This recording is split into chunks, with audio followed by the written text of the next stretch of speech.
Hello students, welcome back to my YouTube channel. Video को last तक ज़रूर देखें, चैनल को सब्सक्राइब कर लें, जो नीचे लाल बटन है उसको ज़रूर दबा लें। ओके, ये कक्षा 9 का अध्याय 4 है, दो चरों वाले रैखिक समीकरण। इसकी प्रश्नावली 4.3 है। ठीक है, इसमें पहला सवाल है, दो चरों वाले निम्नलिखित रैखिक समीकरणों में से प्रत्येक का आलेख खींचिए। ये दिया है x प्लस वाई बराबर 4। ध्यान से समझेंगे क्योंकि सारे इसी पे आधारित हैं इस एक्सरसाइज के सवाल।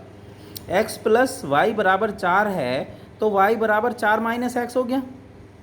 y बराबर जब लिखेंगे तो x इधर आके माइनस का हो जाएगा।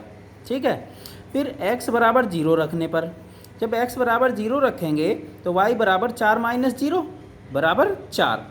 तो जब हमने x का मान 0 रखा तो y का मान कितना आया, 4 आ गया। तो बिंदु क्या बन गया, 0 4। ठीक है, A पॉइंट बन गया 0 4।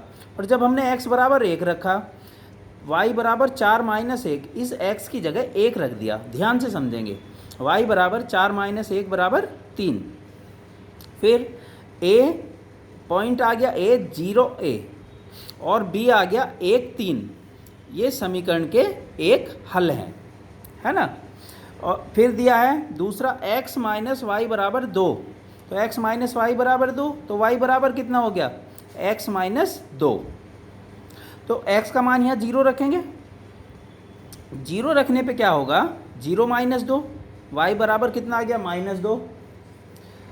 तो x बराबर 1 रखने पर y बराबर कितना हो जाएगा, 1 माइनस 2। तो y का मान कितना आ गया, माइनस 1। दो माइनस के 2 में से 1 गया, माइनस 1।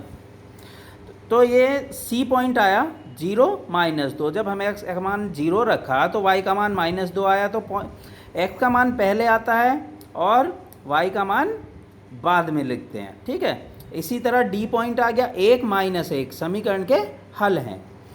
तीसरा है y बराबर 3x। इसमें x का मान 0 रखा तो क्या आया, y बराबर 3 गुणा 0, तो 0 ही आ गया। तो जब x का मान 0 रखा तो y का मान भी 0 आया, ये पॉइंट E आ गया। तो x बराबर 1 रखने पर y बराबर 3 गुणा 1, तो ये पॉइंट क्या आ गया, D। D क्या आया, 1 3। D कितना आ गया, 1 3। फिर दूसरा समीकरण दिया है 3 बराबर 2x प्लस वाई। इसमें जब y बराबर करेंगे तो 3 माइनस 2x हो जाएगा। ये 2x है प्लस का, इधर आके माइनस का हो जाएगा। तो y बराबर 3 माइनस 2x। इसमें x बराबर 0 रखेंगे तो y बराबर 3 माइनस 2 गुणा 0, तो 3 आ जाएगा। y का मान 2 गुणा 0 0 हो जाएगा। तो x बराबर 1 रखेंगे तो y बराबर 3 माइनस 2 गुणा 1, तो बराबर 1, 3 माइनस 2, 2 एकन 2 होगा ना। तो G 0 3 और H 1 1 समीकरण के एक हल है।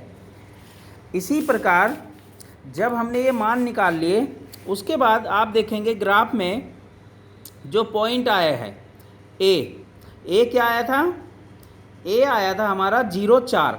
तो यहाँ 0 जो y अक्ष है इस पे x का मान 0 होगा और यहाँ y 4 है। ठीक है, यहाँ y कितना है, 4 है। तो पॉइंट ए ये वाला होगा। ठीक है, और इसी तरह b 1 3, b कितना आया, 1 3। तो यहाँ कितना है, x का मान 1 है और इसका y का मान कितना है, 3। ओके, इसी तरह हमने दूसरा पॉइंट निकाला है c कितना आया, 0 माइनस 2। तो 0 माइनस 2 कहाँ होगा, माइनस 2 यहाँ होगा। ये c हो गया, ये 0 माइनस 2। ये पॉइंट बताने हैं हमने कहाँ कहाँ होंगे। तो ये हमने सारे पॉइंट लिख दिए हैं और लिखते हुए आप लोग इसका स्क्रीनशॉट ले सकते हो। ठीक है, और ये ग्राफ पेपर में ही बनाना है। इसी तरह हमने G बनाया, G लिया पॉइंट 0 3 है। तो 0 3 कहाँ होगा, x का मान 0 कहाँ होगा, y अक्ष पे, और 3 ये है तो y का मान 3 है। ओके, अभी हम इस पार्ट में यही कराएंगे, बाकी अगले पार्ट में कराएंगे। Okay, thank you.